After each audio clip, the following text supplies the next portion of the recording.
Hello friends, welcome back to சர்பத் கிட் channel. நான் கார்த்திகா முத்து. இன்னைக்கு வந்து அரபிக் ஸ்டைலில் அல்ஃபகாம் சிக்கன் தந்தூரி எப்படி பண்ணுறதுன்னு பார்க்கலாங்க. நான் இன்னைக்கு வந்து ஏர் ஃப்ரையரில் பண்ண போகிறோம். இதுக்கு என்ன மசாலா போடுறோம் அப்படிங்கிற ஃபுல் டீட்டெயில் எல்லாமே நான் இதில் கவர் பண்ணியிருக்கேன். கண்டிப்பாக வீடியோவை ஸ்கிப் பண்ணாதீங்க. இந்த அல்ஃபகாம் சிக்கன் வந்து டேஸ்ட் ரொம்ப சூப்பராக இருக்கும். நல்லா ஜூஸியாக எப்படி பண்ணுறதுன்னு பார்க்கலாம். அதுக்கு முன்னாடி நம்ம சேனலை மறக்காமல் சப்ஸ்கிரைப் பண்ணி சப்போர்ட் பண்ணிக்கோங்க. கூடவே பெல் ஐக்கானையும் கிளிக் பண்ணிக்கோங்க. இப்போ வாங்க வீடியோக்குள்ளே போகலாம். அரபிக் ஸ்டைல் அல்ஃபகாம் சிக்கன் பண்ணுறதுக்கு நான் இன்னைக்கு 1 kg அளவுக்கு சிக்கன் எடுத்திருக்கேங்க. அதை நல்லா க்ளீன் பண்ணிட்டு மஞ்சத்தூள் போட்டு வாஷ் பண்ணி கொஞ்சம் பெரிய பெரிய பீசஸாக தந்தூரிக்கு போடுற மாதிரி நான் கட் பண்ணி அந்த சைடு எல்லாமே லைட்டாக இந்த மாதிரி கீரல் போட்டு வச்சுருக்கேங்க. இதில் வந்து ஃபஸ்ட்டு மேரினேஷன் பண்ணிடலாங்க. ஃபஸ்ட்டு ஒரு லெமனை பிழிஞ்சு இதில் போட்டுக்கோங்க. இது கூடவே இந்த தந்தூரிக்கு தேவையான சால்ட்டு போட்டுக்கலாங்க. நெக்ஸ்ட் இது கூடவே 2 ஸ்பூன் அளவுக்கு இஞ்சி பூண்டு பேஸ்ட்டு சேர்த்துக்கோங்க. இது கூடவே மஞ்சத்தூளும் போட்டுக்கலாம். நான் ஆல்ரெடி மஞ்சத்தூள் போட்டு நல்லா வாஷ் பண்ணி வச்சுருக்கேன், அதனால தேவையில்லை. நெக்ஸ்ட் வந்து தேவையான அளவுக்கு பெப்பர் போட்டுக்கலாங்க. போட்டுட்டு நல்லா இந்த மசாலா எல்லாம் அந்த சிக்கனில் படுற மாதிரி நல்லா அப்ளை பண்ணி விட்ருங்க. இப்போ ஃபர்ஸ்ட் மேரினேஷன் முடிஞ்சிருச்சுங்க. இப்போ இதை வந்து ஒரு பாக்ஸில் எடுத்து வச்சுட்டு நல்லா க்ளோஸ் பண்ணிவிட்டு ஃப்ரிட்ஜில் 1 மணி நேரம் நல்லா ஊற விட்டுருங்க. நான் அந்த மாதிரி அலுமினியம் ஷீட்டு போட்டு நல்லா மூடிட்டு நான் வந்து ஃப்ரிட்ஜில் எடுத்து வச்சுக்க போகிறேங்க. 1 hour கழித்து பார்க்கலாம். இப்போ 2வது மேரினேஷன் நம்ம ஸ்டார்ட் பண்ணிடலாம். ஒரு மிக்சிங் பவுல் எடுத்துக்கோங்க. அதில் 1 கப் அளவுக்கு தயிர் சேர்த்துக்கலாங்க. இது கூடவே இப்போ மார்க்கெட்டில் வந்து அல்ஃபகாம் சிக்கனோட மசாலா கிடைக்கும். ஸோ அது வந்து 1 kgக்கு ஒரு பாக்ஸ் அந்த மாதிரி இருக்குங்க. இந்த மசாலா எல்லாத்தையுமே போட்டுக்கலாம்.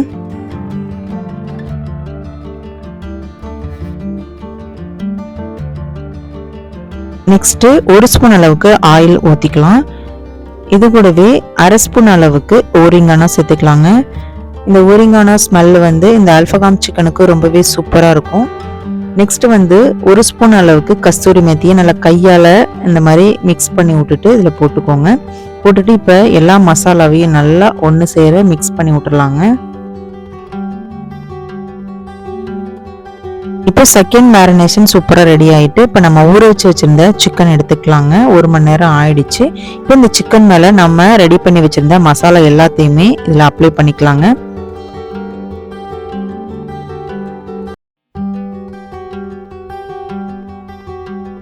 இப்போ எல்லா மசாலாவையும் இந்த சிக்கனில் நல்லா அப்ளை பண்ணியாச்சு. இப்போ அதே பவுலில் எல்லா சிக்கனையும் எடுத்து வச்சு மேலே ஒரு கவர் போட்டு நீங்கள் ஃப்ரிட்ஜில் மறுபடியும் 1 மணி நேரம் நல்லா ஊற வச்சுருங்க. இப்போ எந்த அளவுக்கு இந்த மசாலாவோட இந்த சிக்கன் ஊறுதோ அந்த அளவுக்கு நல்லா அந்த சிக்கனில் மசாலாலாம் நல்லா இறங்கி போய் சூப்பராக இருக்கும்.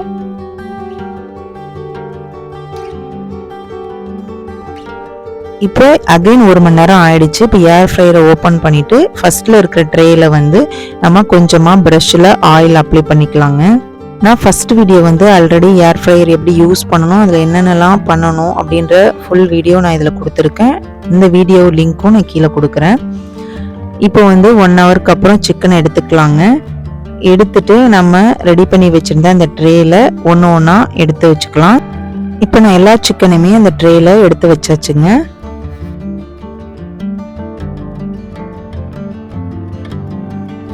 இப்போ ஏர் ஃப்ரையரை ஆன் பண்ணிட்டு நம்ம அந்த ட்ரேயை வந்து க்ளோஸ் பண்ணிக்கலாம். ஆல்ரெடியே ப்ரீசெட் பண்ண அந்த ஸ்க்ரீனில் வந்து சிக்கனுன்னு செலக்ட் பண்ணிட்டு நம்ம வந்து ஆன் பண்ணிக்கலாங்க.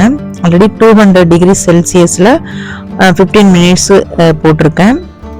இப்போ 15 மினிட்ஸ் ஆனதுக்கப்புறம் மிஷின் அதுவே ஆஃப் ஆகிடும். இப்போ எடுத்து பார்த்தீங்க அப்படின்னா பாதி சைடு வந்து நல்லா குக் ஆகிருக்கும். இப்போ இந்த பாதி சைடில் மேலே கொஞ்சமாக ஆயில் அப்ளை பண்ணிவிட்டு இப்போ சிக்கனை வந்து அடுத்த சைடு வந்து திருப்பி போட்டுக்கலாங்க.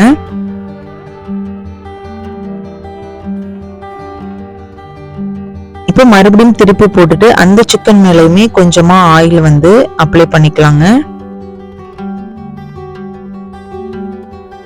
இப்போ சிக்கனை வந்து அப்ளை பண்ணிட்டு மறுபடியும் ஏர் ஃப்ரையரை வந்து க்ளோஸ் பண்ணிட்டு அகெயின் வந்து 200 டிகிரி செல்சியஸில் 15 மினிட்ஸ் வந்து நம்ம வச்சுக்க போகிறோம். இப்போ 15 மினிட்ஸ் ஆயிடுச்சுங்க. இப்போ மிஷின் ஆஃப் ஆயிடுச்சு. இப்போ ஓப்பன் பண்ணிக்கலாம். பார்க்குறதுக்கே ரொம்ப அழகாக அரபிக் ஸ்டைலில் அல்ஃபகாம் சிக்கன் செமையாக ரெடி ஆயிட்டுங்க. இப்போ வந்து பிளேட்டிங் பண்ணிடலாங்க. சுட சுட சூப்பரான அரபிக் ஸ்டைலில் அல்ஃபகாம் சிக்கன் வந்து செமையாக ரெடி ஆயிட்டுங்க. இது வந்து பார்க்குறதுக்கு நல்லா கலர்ஃபுல்லாக இருக்குது. வெளியில் நல்லா ஒரு கிறிஸ்பியாகவும் உள்ளுக்குள்ள நல்லா ஜூஸியான சிக்கனாகவும் நமக்கு கிடைச்சிருக்குங்க. இதை வந்து நீங்கள் ஏர் ஃப்ரையரில் இல்லைன்னா கூட நீங்கள் தவால கூட இந்த மாதிரி ரெடி பண்ணிக்கலாம். இந்த மசாலாவோட டேஸ்ட் வந்து ரொம்பவும் சூப்பராக இருக்கும். இப்போ வந்து கிரீன் சட்னி கூட இந்த அல்ஃபகாம் சிக்கனை வச்சு சாப்பிடும்போது டேஸ்ட் அருமையாக இருக்கும். இப்போ எடுக்கிறதுக்கே ரொம்ப சுட சுட இருந்துச்சு. ஸோ இந்த அல்ஃபகாம் சிக்கன் வந்து தந்தூரி சிக்கனை விட அந்த மசாலாவோட டேஸ்ட் வந்து வேற மாதிரி இருந்துச்சு. ரொம்பவே டிஃப்ரெண்ட்டாகவும் இருந்துச்சு. இந்த சிக்கன் கூட இந்த மைனஸ் வச்சு சாப்பிடும்போது இன்னும் அருமையாக இருந்துச்சுங்க. கண்டிப்பாக ஒரு டைம் நீங்களும் ட்ரை பண்ணுங்கள். உங்களுக்கு இந்த வீடியோ பிடிச்சிச்சு அப்படின்னா ஒரு லைக் பண்ணிவிட்டு உங்களோட ஃப்ரெண்ட்ஸ் அண்ட் ஃபேமிலிக்கு ஷேர் பண்ணுங்கள். நாளைக்கு ஒரு சூப்பரான ரெசிபியோட நான் உங்களை வந்து மீட் பண்ணுறேன். தேங்க்யூ ஃபார் வாட்சிங்.